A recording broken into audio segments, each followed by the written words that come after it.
For centuries, Western culture has repeated the same detail about the devil's origin story. Before the fall, his name was Lucifer.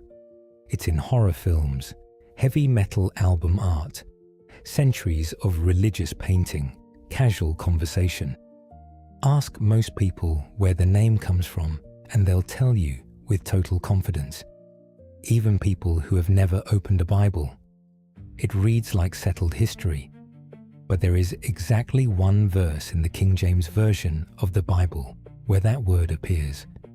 Read what it actually says, and Satan isn't in it. Angel isn't in it. There's no war in heaven, no fall from grace, no rebellion against God. What's there is a taunt aimed at a king, sung by people who had just watched him lose everything. Before Lucifer meant anything demonic, it meant something you could point at in the sky an hour before sunrise. A light so bright that astronomers in 3 separate ancient languages each built a word around it. This is the story of how that light quietly picked up a new identity and who actually decided it deserved one. You're watching A Tale to Pick. We investigate ancient mysteries, buried truths, misread history and more. Subscribe to uncover what got left out of the record, because every era left a tale to pick apart. Here's the version most people have heard, even if they've never opened a Bible. Lucifer was the most beautiful angel God ever made. Pride destroyed him. He tried to make himself equal to God, so God threw him out of heaven, and the angel called Lucifer became Satan. It's a clean story. It has a clear villain, a clear motive, a clear ending. It is also not what Isaiah chapter 14 says. Isaiah 13 and 14 form a single oracle, and the text tells you exactly who it's about before verse 12 ever arrives. The king of Babylon. It's structured as a mashal, a taunt song, the kind ancient Israelites composed to be sung over an enemy ruler after his downfall, mocking the height he fell from and the ruin he left behind. Scholars still argue over exactly which king triggered it.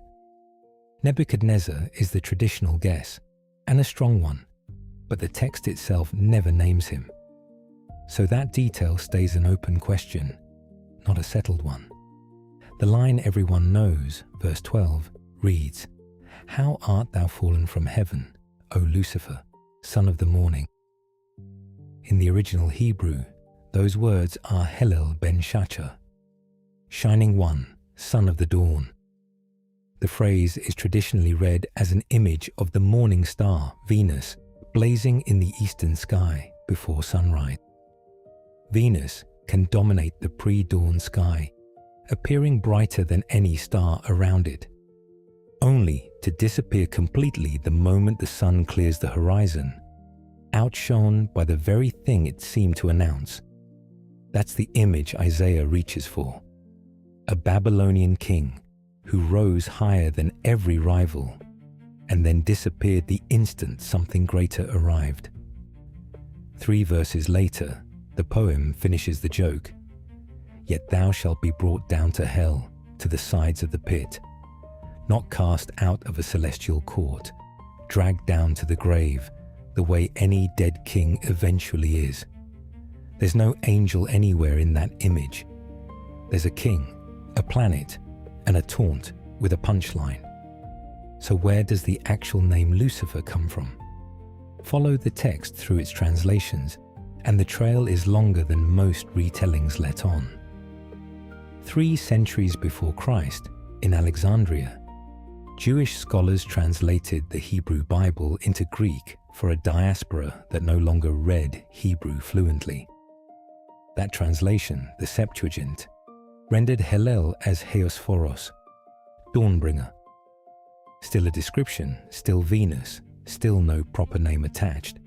Then, in the late 4th century, Pope Damasus I asked a scholar named Jerome to bring order to the competing Latin versions of the Gospels then in circulation. Jerome's project eventually grew far beyond that assignment. After leaving Rome and settling in Bethlehem, he went on to translate most of the Old Testament directly from Hebrew, a task that stretched across decades. The result became the Vulgate, and for over 1,000 years afterward, it was the Bible most of Western Christianity actually read. When Jerome reached Hillel, he reached for the obvious Latin equivalent of dawnbringer, Lucifer, light-bearer. Here's the detail the popular version leaves out. Lucifer, lowercase, was an entirely ordinary word in Jerome's Latin. Roman poets used it constantly, Ovid among them, with zero demonic weight, simply to mean the planet Venus seen at dawn. It shows up in love poetry, in nature poetry, in plain astronomical description. Jerome wasn't naming evil. He was making the single most literal translation choice available to him. Which raises the actual mystery here. If the word carried no dark meaning at all when it entered the Bible, how did it end up as the name everyone now associates with the single most feared figure in Western religion? Here's the reframe, and it's the part almost nobody tells you. The identification of this figure with Satan didn't start with Jerome's word. It started before the word existed. More than a century and a half before Jerome ever picked up his pen for the Vulgate, in the early 200s, Christian writers in major intellectual centers on opposite sides of the Mediterranean were already reading Isaiah this way. Origen was the formidable scholar of the catechetical school in Alexandria, one of the most prolific theologians the early church produced. In his treatise on first principles, he argued that the morning star, who fell from heaven in Isaiah, could only be the devil. Most evidently by these words is he shown to have fallen from heaven, who formerly was Lucifer, and who used to arise in the morning. On the other side of the Mediterranean, in Carthage, the Latin writer Tertullian reached the same conclusion. In his own work, Against Marcion, he read those same lines as a portrait of Satan's fall. Some scholars add a third name to that early list, Justin Martyr, writing in yet another city again. Whatever route the interpretation took between these communities, the crucial point is chronological. It existed long before Jerome ever translated Isaiah into Latin, and Alexandria and Carthage weren't minor outposts. They were two of the most influential theological centers in the Mediterranean world, which means this reading wasn't a fringe opinion confined to one obscure writer. None of these writers were working from Jerome's word. It didn't exist yet. Their justification came from somewhere else entirely, the Gospel of Luke, where Jesus says, "I saw Satan fall like lightning from heaven." To Origen and Tertullian, that single line and the Isaiah taunt described the same event, so they read the two texts as one continuous story. A New Testament sentence supplying the ending that Isaiah's poem, on its own, never actually provides. So when Jerome sat down 2 centuries later and needed a Latin word for morning star, the identification was already an established reading among the church's most prominent theologians. He wasn't naming the devil for the first time. He was translating a Hebrew word into a story the church had already agreed was true. And the story doesn't stop with Jerome either. Even a generation after the Vulgate was finished, Lucifer still hadn't become a fixed proper name for the devil, the way modern readers assume it always was. Augustine of Hippo, writing in the early 400s, discusses this passage as describing the devil. But he isn't reaching for Lucifer as Satan's household name. The theology was in place. The label hadn't caught up yet, and it wouldn't for a long time. so Christians had already connected Isaiah's fallen figure with Satan. But Lucifer still wasn't the devil's universal personal name. When did the interpretation finally become an identity? That took centuries more, and it took literature as much as scripture. Medieval commentators kept building the connection, Gregory the Great among them. They stitched together Isaiah's taunt, Luke's falling lightning, and Revelation's dragon cast down from heaven. 3 separate texts, written centuries apart by different authors, read as one continuous biography. By Dante's time, the identification was explicit. Lucifer was the monstrous ruler frozen at the very center of his inferno. Then, in 1667, John Milton's Paradise Lost gave that identity something theology had never managed to give it: a protagonist. Milton built an entire interior life around the name: ambition, resentment, a sense of injustice, even a kind of twisted charisma, none of which exists anywhere in Isaiah's 14 verses about a dead Babylonian king. Readers came away feeling like they understood Lucifer as a character, with motives and a voice. That's an English epic poem, doing the cultural work everyone now assumes the Bible did on its own. English adds one last twist most people never hear. When the King James translators reached this verse in 1611, they weren't starting from scratch. Earlier English Bibles, including Wycliffe's and the Geneva Bible, had already used Lucifer here, following the Vulgate's lead. But the King James team made a specific editorial choice. They capitalized the word and left it untranslated, printing the Latin term itself rather than rendering it into plain English as morning star. Their own marginal note tells the whole story by itself. In the main text, Lucifer. In the margin, right beside it, Day Star, offered as a valid alternative reading.